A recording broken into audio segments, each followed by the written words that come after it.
নমস্কার বন্ধুরা, আমি বিশ্বজিৎ। আজকে আবার হাজির হয়েছে একটি নতুন ভিডিও নিয়ে।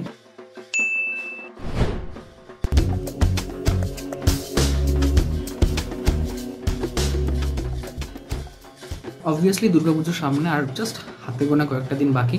দুর্গাপুজোর একটা ভিডিও নিয়ে উপস্থিত হয়েছি সকলের সামনে। দেখুন, আমরা যদি বলি দুর্গাপুজো, তাহলে দুর্গাপুজোর ক্ষেত্রে সবথেকে প্রধান যে বিষয়টা সেটা হচ্ছে মা দুর্গা।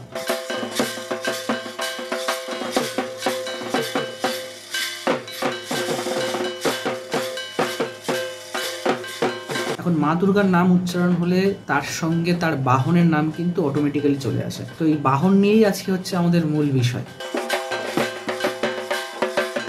আর ভিডিও থাম্বনেল দেখে একটা মোটামুটি আইডিয়া আপনাদের হয়ে গেছে। এখন প্রসঙ্গ হচ্ছে যে মোটামুটি বারোয়ারি দুর্গাপুজো যেগুলো হয় বা এখনকার যে থিম পুজো হয়, সেখানে আমরা মোটামুটি দেখতে পাই মা দুর্গার বাহন হচ্ছে সিংহ।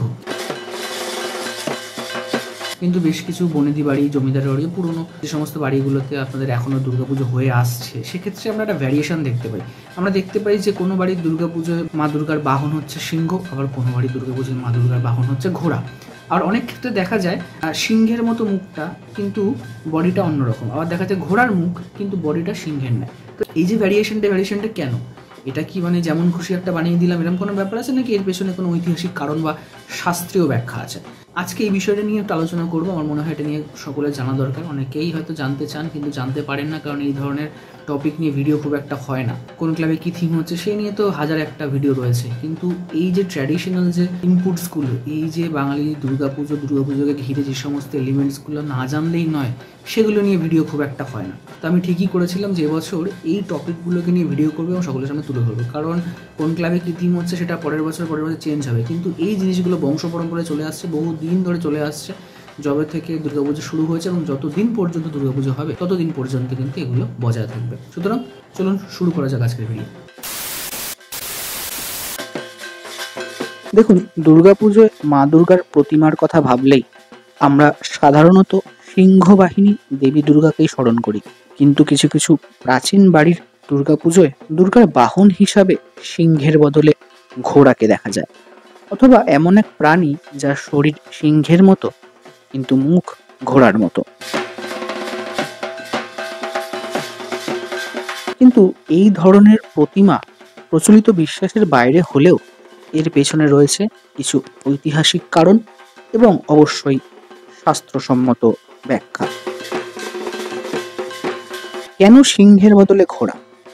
দুর্গার বাহন হিসাবে সিংহের বদলে ঘোড়ার ব্যবহার নিয়ে বেশ কিছু ভিন্ন মত প্রচলিত আছে।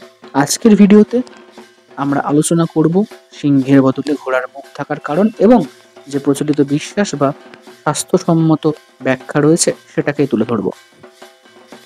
দেখুন, দুর্গাপুজো বলতে সবার আগে যার নামটা উঠে আসে তিনি হলেন নদিয়ার রাজা মহারাজা কৃষ্ণচন্দ্র। অষ্টাদশ শতকে নদিয়ার রাজা কৃষ্ণচন্দ্র দেবীকে যোদ্ধারূপে পুজো করতেন। যেহেতু যুদ্ধক্ষেত্রে ঘোড়ার ভূমিকা অত্যন্ত গুরুত্বপূর্ণ, তাই দেবীর যোদ্ধারূপের সঙ্গে সামঞ্জস্য রেখে তিনি দেবীর বাহন হিসেবে ঘোড়াকে স্থাপন করেন। আজও অনেক জায়গায় সেই প্রথা মেনে এই ধরনের প্রতিমা তৈরি করা হয়। আজ আরও একটা কারণ হচ্ছে শাক্ত ও বৈষ্ণব মতের বিভেদ। একসময় শাক্ত এবং বৈষ্ণব সম্প্রদায়ের মধ্যে পুজো নিয়ে খুব ঝামেলা বা বিরোধ সৃষ্টি হয়েছিল। শাক্তরা দেবীর বাহন হিসেবে শক্তির প্রতীক সিংহকেই প্রাধান্য দিতেন। অন্যদিকে বৈষ্ণব মতাবলম্বীরা, যারা একটু ভিন্ন প্রথা অনুসরণ করতেন, তাদের প্রতিমায় দেবীর বাহন হয় ঘটকমুখী সিংহ। এই কারণে এখনো কিছু কিছু পুরনো বা বনেদি বাড়িতে এমন প্রতিমা দেখা যায়। আরও একটা কারণ বলছে ব্রিটিশ আমলের প্রভাব। কিছু ইতিহাসবিদদের মতে ব্রিটিশ আমলে জমিদার বাড়িগুলিতে দুর্গাপুজোর জাঁকজমক বেশি থাকত।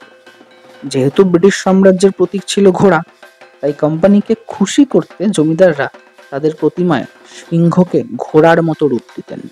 আর যদি শাস্ত্রীয় ব্যাখ্যা দেখি আমরা, তাহলে দেবী দুর্গার আগমন এবং বিদায় ভিন্ন ভিন্ন বাহনে হয়, সেটা আমরা সবাই জানি, যেটার নির্ধারণ করা হয় হচ্ছে হিন্দু পঞ্জিকা অনুযায়ী। এই বাহনগুলো হলো দোলা, নৌকা, হাতি, ঘোড়া এবং পালকি। শাস্ত্র মতে যদি সপ্তমী বা দশমী শনিবার বা মঙ্গলবার হয়, তবে দেবী ঘোড়ায় চড়ে আসেন অথবা বিদায় নেন। এই মত থেকেও দেবীর বাহন হিসাবে ঘোড়াকে রাখা শুরু হয়ে থাকতে পারে বলে অনেকে মনে করেন।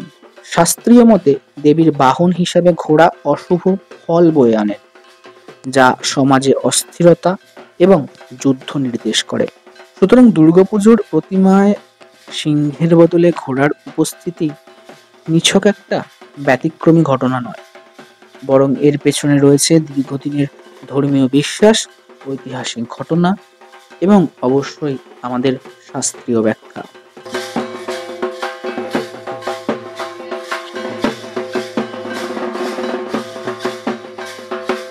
তো এই ছিল হচ্ছে আসল বিষয়।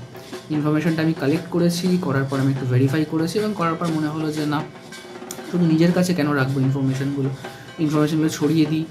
দেখুন, নলেজ হচ্ছে একটা সুপিরিয়ার পাওয়ার, নলেজ কেউ কেড়ে নিতে পারবে না।